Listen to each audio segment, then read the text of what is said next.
Calvin Castine on the Fee Road in the town of Moores, looking toward the La Valley Road, or as it was known in this end of the road many years ago as the River Road. And we're looking at what used to be the bridge that came across here, and for all my early life you could cross that bridge and come over here to the Fee Road from the La Valley Road. And as a farmer growing up, if we were real lucky, about 3 or 4 times a year we could find time to come down here, and this is one of the places we'd go swimming, is this little area right here. Now, if the average person had a spot like this to sit and look at all summer long, chances are they'd sit here and do nothing all day long. But the fellow I'm about to talk to isn't like that. Howard Lamberton, how are you? Good, yourself? Very good. Now, you don't like to sit here and relax. You want to make yourself busy. Oh, I don't sit and relax, no.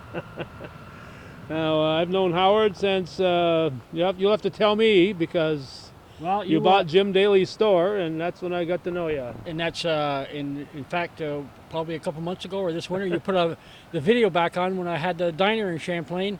I think it was back in, that had to be early 90s, probably 25, 30 years ago. So you and I have known each other an awful long time.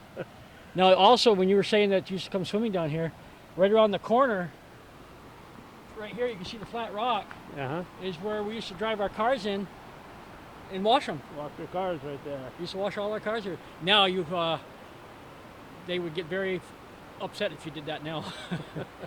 Are you a little careful here when you do the trimming, I hope? Oh, yeah. Well, that's you're on what was the end of the bridge right here. This was the Fee end of the bridge.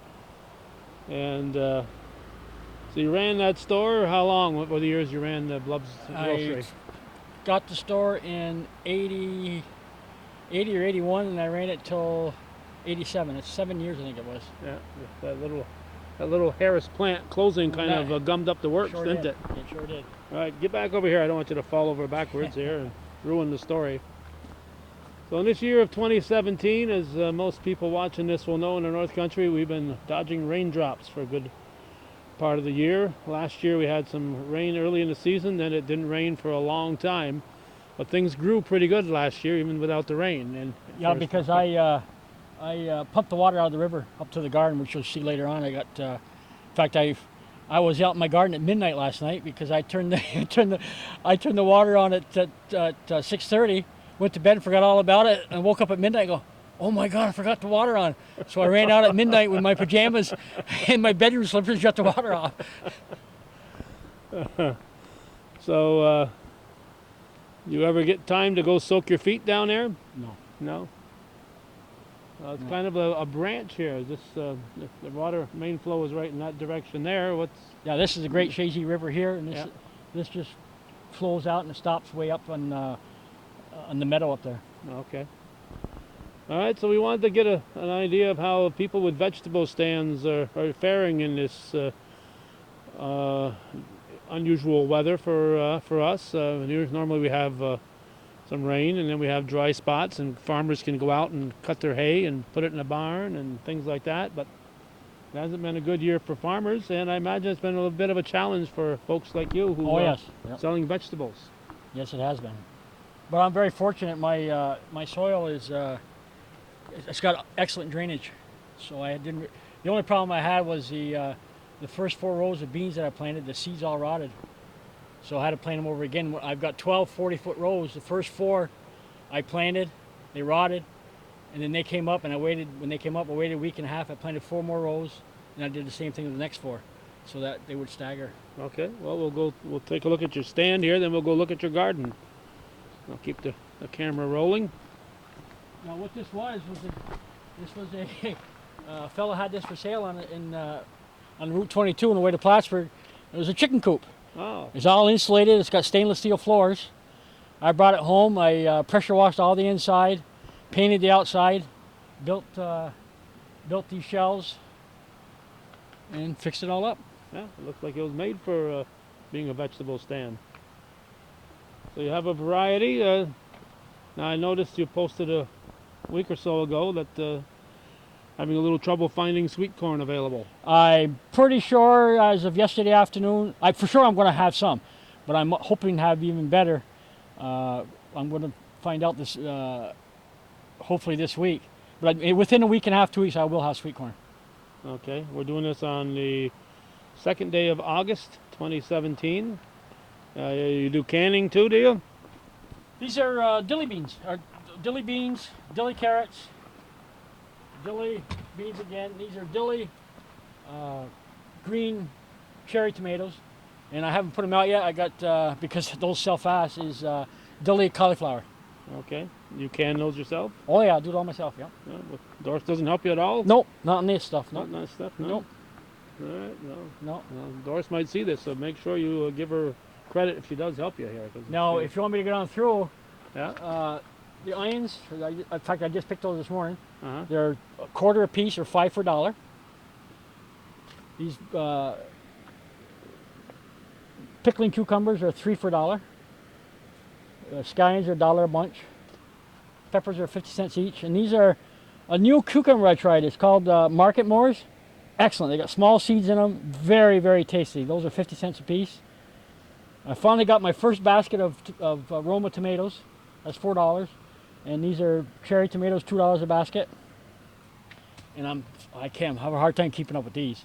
These are potatoes I picked this morning, $2.50 a basket. And my beans are $3 a basket.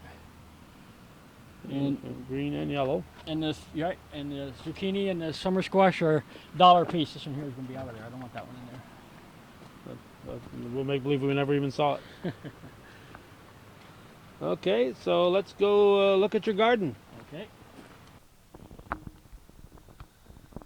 Well, once again, we're on the Fee Road in Moores, and before we get too far, you're right next to the original Fee house. That's correct. Right across the road. That's right.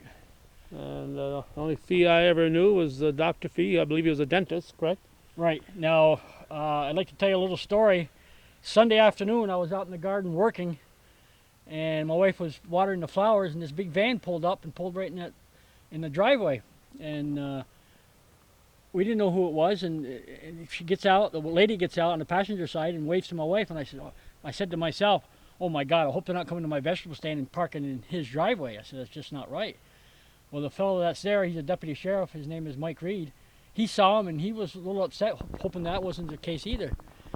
And then the lady gets out, and she starts taking pictures. So he gets pretty upset, so he grabs his credentials that he was a sheriff to come out and talk to him.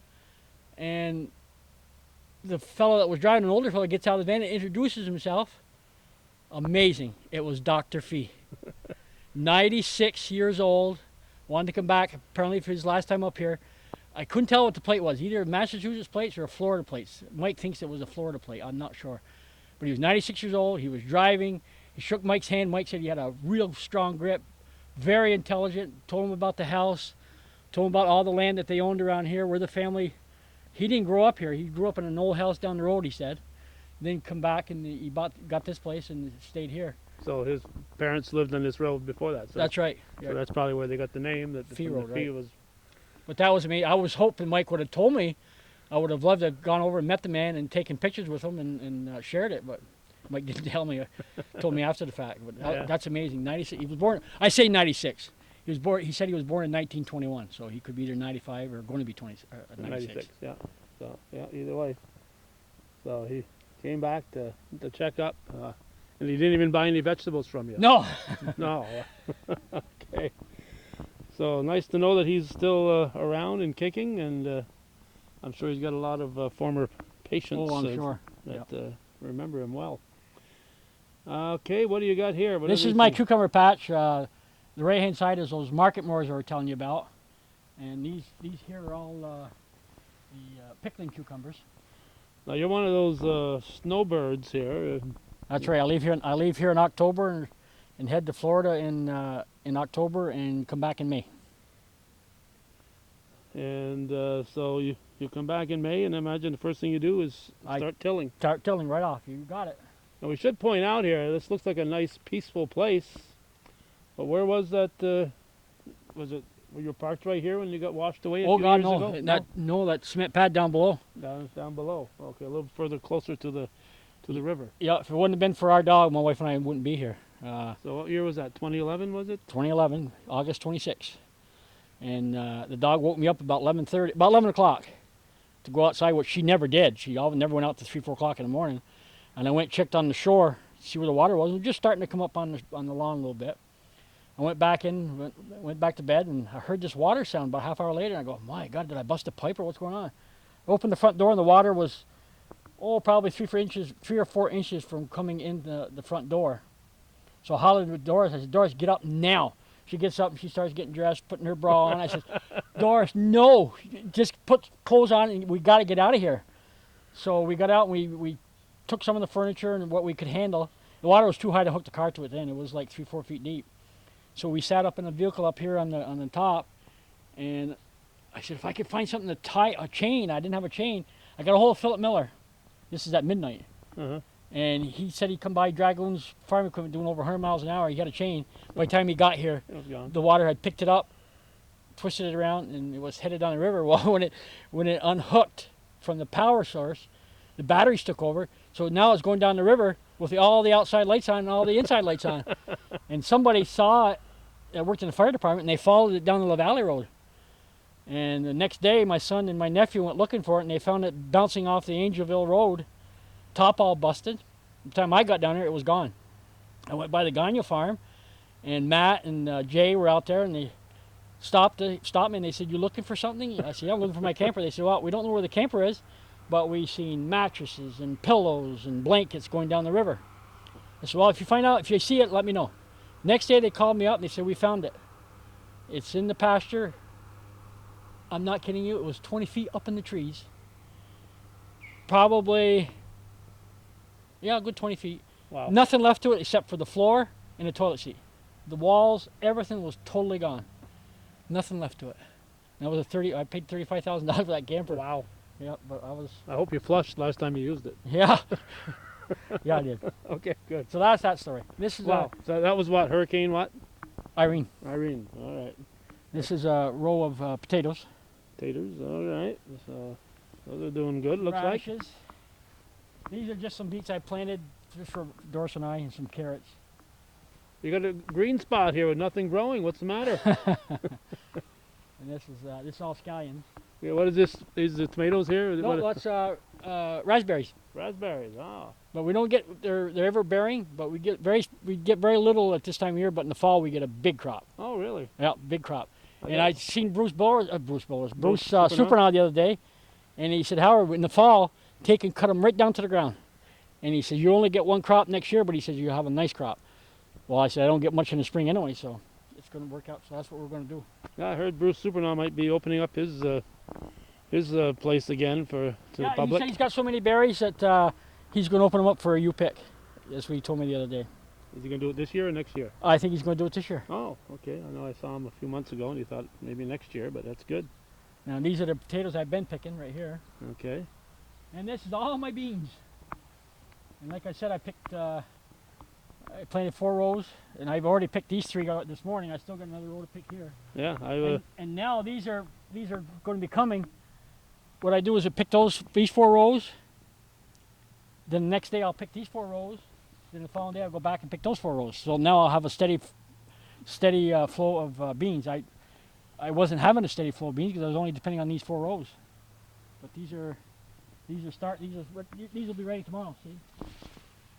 So I'll be all set to pick those tomorrow. so those keep growing. The new beans keep. Oh yes, they're good for at least probably 3 weeks. Okay. And these are more beans. Oh yes. So these And are. then in the fall, people last year were asking for beans for their boiled dinners and stuff, vegetables. So I took and I planted a half row of yellow and a half row of green, so that in the fall I'd have these. What are these? The same thing, beans. Oh, beans. Oh, But just there's right- half row of green, half row of yellow. Okay. So they'd be later. I gotta ask here, guys. Silly the question as it's gonna be, but we grow stuff in the nice weather up here. How about in Florida? Can you keep growing stuff? I tried. You can't grow stuff in. It's so hot. And plus, Florida's all sand. Unless you bring in topsoil or plant them in buckets, But I know some people are planting in buckets. It's so hot. My brother planted some stuff, and plants got this high, but there was nothing on them. It's so hot. Just even though it's winter time. But and I the am what temperature I'm isn't- going to do. As you see over there, that's horse manure I get from Larry Sorrell in Champlain, Uh-huh. and I'm going to bring 3 or 4 5-gallon pails down there, and I'm going to plant a couple tomatoes. I'm just going to experiment, see what I can do with it. Just try it. Give me something to do. 3 or 4 buckets at a time, and within 10 years you'll have a whole garden down there. There's my carrots, right there. Okay, yeah. And these are all beets. The beets go on. And this is my pride and There's joy. your taters. This, no, Tomatoes, I mean. yeah, this is my pride and joy. This is what Do you say tomato or tomato? tomato. Tomato, okay. And I think I got 70 some plants. And I have a lot of controversy with people that also grow tomatoes. I strip them once they get to a certain height. I strip them. Which means And what I mean by stripping them, like for example, right here, that has nothing on it. So nothing you, on it, so I strip so them. you prune it. So a lot of people say, "Well, you're doing it too early," and I say, "No, I don't." And by looking at the plants, I'm not too early. And another thing I tried this year, I did a little bit last year. This year I did it, and it's fantastic. Is I spray every 10 days all my tomatoes and all my peppers with Epsom salt and water. And for people that want to try it, it's 2 tablespoons of Epsom salt with a gallon of water, and it's incredible. It's because there's no magnesium in the ground, Uh-huh. and tomatoes and peppers love magnesium. Do you lose much for droppage here? I see you got No. some. No, because if the branches got more than 3 or 4 tomatoes on it, You drop them? I drop them because you want the growth. Okay, so better to have 3 or 4 good ones than 5 or 6 scrawny ones. If you want to take a walk down here. All right, we're going through the onion field here. Scallions or what? Are these scallions or onions or Those are big onions. big The ones onions? you saw up there, but I showed you. And you say that it's not good to they argue with me that you shouldn't strip them. That's the proof's in the pudding. Look at those beautiful tomatoes. So one of those be ready. There's a few. The Romas I've been picking. You can see there's a big one. There's a big one down there ripening. Uh-huh. I'd say in a couple weeks. There's another one there. And look at the peppers. Oh Gorgeous. yes. And that's all sprayed with that Epsom salt. Uh-huh. Beautiful. I'm very proud of my peppers.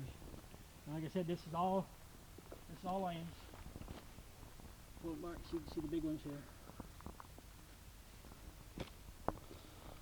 And I got to tell you, Howard, we've had some, spring you get here in May and it's still cold and cool and nasty, and you just come up from that hot Florida sun. So do you have to talk yourself into coming out here some days to No. work in this garden? No, I love it. I've been doing it for. Let me tell you. I wanted to tell you this and I forgot. Now I'm going to tell you how I got started stripping tomato plants. Is my uncle Andrew LaValle, which is Bishop Terry's grandfather. Okay. When I lived in Moores, I had a nice garden. I had big tomato plants like this, and I told my Uncle Andrew about it. So he says, "Okay, I'm going to go down and look at that. If you're going to brag, I want to see it." So he comes down, and he looks at my tomato plants. He starts pulling the branches off. Was I ever upset? I said, "What the heck you think you're doing?" Well, he said, "Let me ask you a question. Are you growing tomatoes, or are you growing branches?" He says, "Any branch that doesn't have a tomato, I'll pull it off. That way the growth will go to the tomato." That's what I've been doing now for 45 years. Okay. So Where the bishop gets all that wisdom right from the. that's banana peppers. Uh-huh. These are jalapenos. And this is a new pepper I tried, and they're very, very sweet. It's a purple pepper, and they're excellent, very good. Can you pick a peck of purple peppers? Not quite that. No. And this is broccoli here. The heads are all gone, so now we're taking. She does that because she's the one that eats it. You don't eat broccoli? I love raw Well, broccoli. I'll eat I don't it like it sometimes. cooked. It doesn't excite me, but I love raw broccoli. That's the way I like it, raw. Yeah. My wife likes to cook it. I said, "Why cook it? It tastes better when it's raw." This is that's spaghetti squash over there, which is not doing well at all. This is 1, 2, 3 hills of zucchini. And look at this. This is Blue Hubbard. Look at the size of them already. They'll triple that. They'll triple that size. And here's a real nice one right here. blue Hubbard squash, Uh-huh. and I got buttercup, butternut.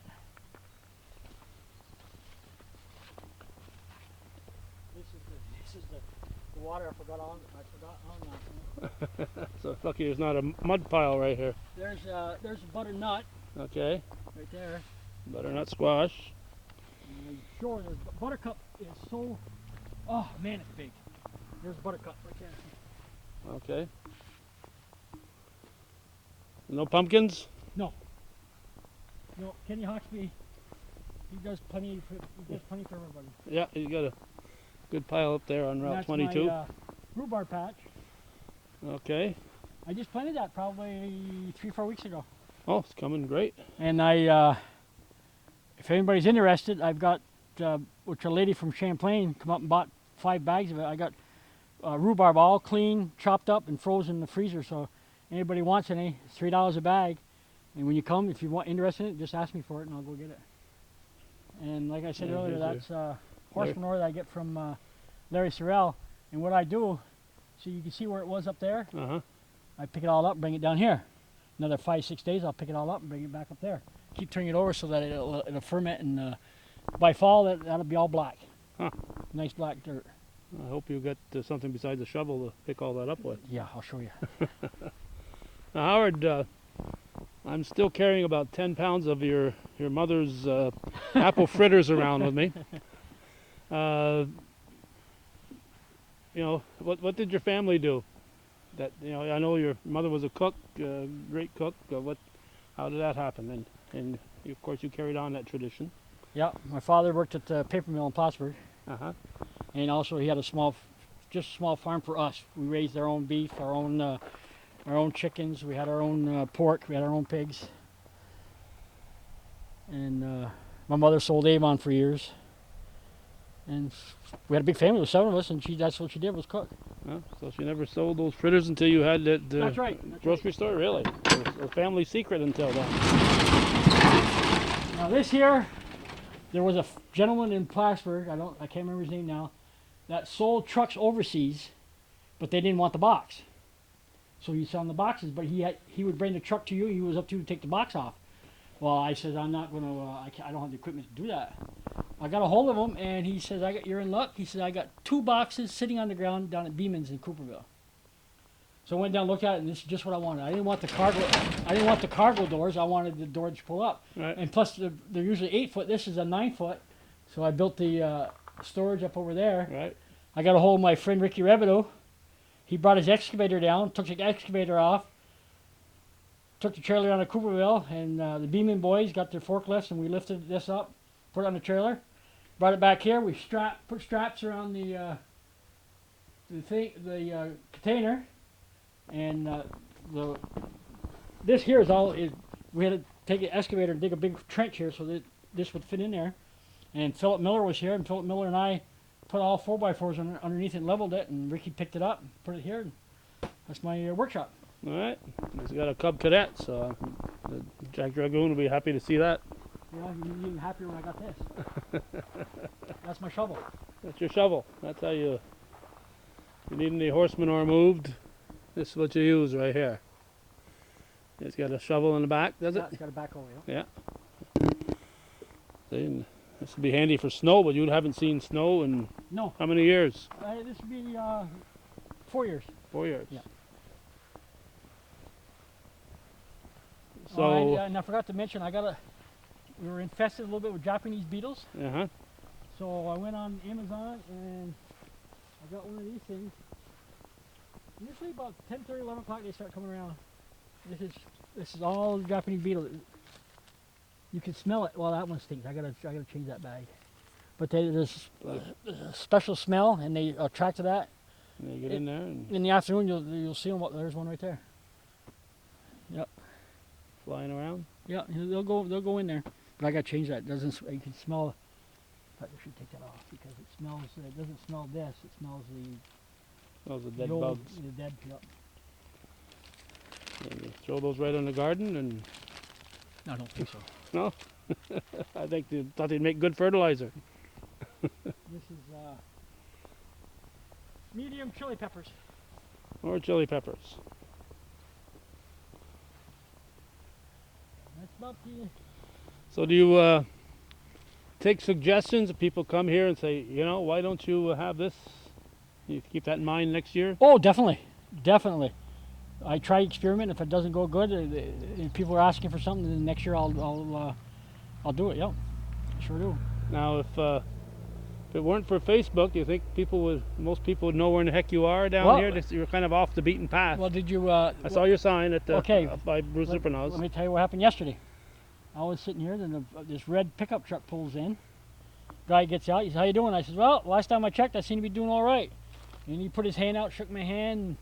And, "I'm John," and he says, but he had a southern accent, and he says, "I saw you sign up by the road." I said, "I'm gonna go out and check that boy." So he came down. I looked at it. I said, "Where are you from?" I looked at his license plate. Texas. Texas. Him and his wife are riding around. They went up to the. They're on their way from Buffalo, from the Niagara Falls, and they were going to go down through Albany and stuff. And the wife says, "No, let's go northern New York," and they're heading to Maine. Huh. So they're going through town. Saw my sign, and they stopped in. Hope they bought some veggies. Oh, they sure did. Oh, Oh. yeah, he did very well. So he liked that name Howie out there. Yeah, he did. I said, "I don't want to tell you what my name is." He said, "No, you don't." Okay, so is there a number on this address? 402 Fee Road. 402 Fee Road. All right. So now we're looking at that cement pad down there, and that's where your ill-fated trailer camper was. That's correct. So obviously, what you got behind us, you don't tow that, do you? No. So you got a place down in Florida that. I got a mobile home and a mobile home park down there. Okay. And after this happened, we were going to sell everything and get out of here. Then we started thinking, oh, we just love it here too much. So I brought in 10 loads of fill right here, and got another, not a park model, but a park trailer. Put it up here, and Moy says, "I'll stay as long as you put hurricane straps." So I got underneath and put some hurricane straps underneath the trailer. And we've been here we've been here 6 years, 7 years, no problems. It's certainly a nice, peaceful place to spend the summer, huh? Right there, where you see all those, that wood. Yeah. Before we left to go to Florida last year, it was 25 feet out. The beavers built a dam there. Oh. And that's part of the dam. And they, apparently this spring, it washed it out. But Jimmy Roberts, he's the one that's got that place across the river. He just put that, him and his brother put that fence up about 2 weeks ago. And I thought it was to stop the geese, because that's all chicken wire fence that's in between those posts. And he says, yeah, that's not the main reason, though. He said it's to stop the beavers. He said, "I've lost about 5 or 6 trees." And he said they're expensive trees. I lost right here, where that evergreen is right there, and the little evergreen over here. I had a beautiful mountain ash there, and I had a red maple over here. And not this winter, but winter before, my son comes over and gets my pump over. There's my jet pump over there where I pump the water out. Right. He said, "Dad, I got good news and bad news." I said, "What is going on?" He says, "The good news is you got your pump going, no problem with your place, everything looks great. Bad news is you lost your trees." I said, "What are you talking about?" He said, "The beavers took your maple tree and your mountain ash. When I got home, they were about that far sticking out of the ground, and you can see where they chewed it and they took the trees away. And on the point, you can't see it now because it's brush, but they cut a tree down about that big over there, and they took, that year, they took 3 of Jimmy's trees." He said they were up $100 a piece. Wow. And I assume they come here in the fall when you're gone, and not in the summer where you could defend your property. I didn't see them. They built that when I was here, that dam Really? last It's all year. underground. It's all. Yeah. So Doris went out and she said, "I'm going to move that thing." Well, no. No. It's all tangled and. Yeah, their engineering degrees are legitimate. So the high water this winter took a lot of it away. Okay. So anything else, Howard? That's about it, and I thank you for coming. Well, I wanted to do it last year. Then I said, well, maybe we'll do it this year, and it's a good year because I wanted to talk about the rain problems, but you seem to be surviving it, and you're hoping to have sweet corn within a couple of weeks, and this won't be on. It'll be on internet either today or tomorrow, but it won't be on cable for a couple of weeks yet, so that'll work out.